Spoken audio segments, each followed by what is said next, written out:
6 அதனுடைய 8வது வசனம், கர்த்தர் என் அழுகையின் சத்தத்தை கேட்டார். எனக்கு அன்பான தேவ பிள்ளைகளே, என் வாழ்க்கையிலே நடக்கிற ஒவ்வொரு காரியங்களை குறித்து நான் அழுது கொண்டிருக்கிறேன். என்னால அழாமல் இருக்க முடியவில்லை. இனி என்ன சம்பவிக்குமோ, என்ன நடக்குமோ எனக்கு தெரியாது. ஒவ்வொரு நாளும் காலையில் எழுந்தவுடன் என் கண்களில் இருந்து கண்ணீர் வடிந்து கொண்டிருக்கிறது. நான் அழாத நாட்களே இல்லை. அழுது அழுது ரொம்ப துக்கத்தோடு கூட இருக்கிறேன், வேதனையோடு கூட இருக்கிறேன் அப்படி என்று சொல்லி நீங்கள் நினைத்து கொண்டிருக்கலாம். இந்த நாளிலும் கர்த்தர் உங்களோடு கூட தான் பேசிக் கொண்டிருக்கிறார். அவர் உன் அழுகையின் சத்தத்தை கேட்கிற தகப்பனாக இருக்கிறார். அழுத கண்கள் அற்புதத்தை காணும்படி ஆண்டவர் கிருபை செய்ய போகிறார். பல நாட்களாக நீங்கள் அழுது கொண்டிருக்கலாம், அல்லது பல மாதங்கள் நீங்கள் அழுது கொண்டிருக்கலாம். உங்களுடைய அழுகை அதிகரித்து கொண்டே இருக்கலாம். என்றைக்கு இந்த அழுகை குறையும்?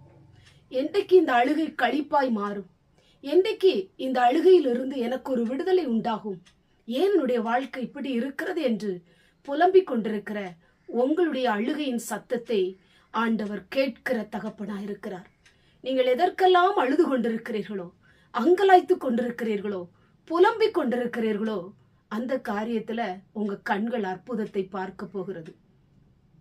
குழந்தை இல்லையே என்று நீங்கள் அழலாம். எனக்கு ஒரு நல்ல வேலை கிடைக்கவில்லை என்று அழுது கொண்டிருக்கலாம். நான் நினைத்தது எதுவும் நடக்கல, நான் எதிர்பார்த்தது கிடைக்கல, என் காரியம் வாய்க்கல, என் கடன் பிரச்சனை மாறவில்லை, என்னுடைய வாழ்க்கையில சமாதானம் இல்லை, நெருக்கப்பட்டிருக்கிறேன், ஒடுக்கப்படுகிறேன், என்னுடைய வாழ்க்கையில அற்புதம் நடக்குமா? ஆண்டவர் உங்களை பார்த்து சொல்லுகிறார், அழுத கண்கள் அற்புதத்தை பார்க்க போகிறது. உன்னுடைய அழுகைக்கு ஒரு முடிவை தேவன் தரப்போகிறார். இனி நீ அழாதபடிக்கு உன்னுடைய கண்களை கர்த்தர் துடைக்க போகிறார். உடைய முகத்திலிருந்து வருகிற கண்ணீரை துடைத்து உங்களுடைய முகத்தை மகிழ்ச்சியாய் மாற்றுகிற தேவன் உங்களோடு கூட பேசி கொண்டிருக்கிறார். நீ உங்களுடைய வாழ்க்கையிலே ஒரு களிப்பை பார்க்க போகிறீர்கள். பல நாட்களாக அழுத அழுகைக்கு இன்றைக்கு ஒரு பிரதிபலனை ஆண்டவர் உங்களுக்கு தரப்போகிறார். உடைய கண்கள் அற்புதத்தை பார்க்கும்படி ஆண்டவர் கிருபை செய்ய போகிறார். கண்களை மூடி ஜெபம் பண்ணுவோம்.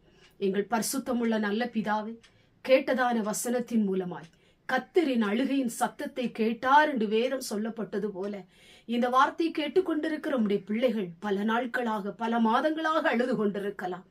ஆண்டவரை, எதற்காக இவர்கள் அழுது கொண்டிருக்கிறார்களோ அந்த அழுகையின் சத்தத்தை கேட்ட தேவன் அழுத கண்கள் அற்புதத்தை பார்க்கும்படி செய்ய போவதற்காய் ஸ்தோத்திரம். இந்த வார்த்தையை கேட்டுக்கொண்டிருக்கிற ஒவ்வொருடைய கண்களும் அற்புதத்தை பார்க்கட்டும். எதிலெல்லாம் அற்புதம் நடக்க வேண்டும் என்று இவர்கள் எதிர்பார்த்து செபித்துக் கொண்டிருக்கிறார்களோ அதில் அவர்கள் அற்புதத்தை காணும்படி செய்யும். இயேசுவின் மூலம் செபிக்கிறோம் பிதாவே, ஆமென்.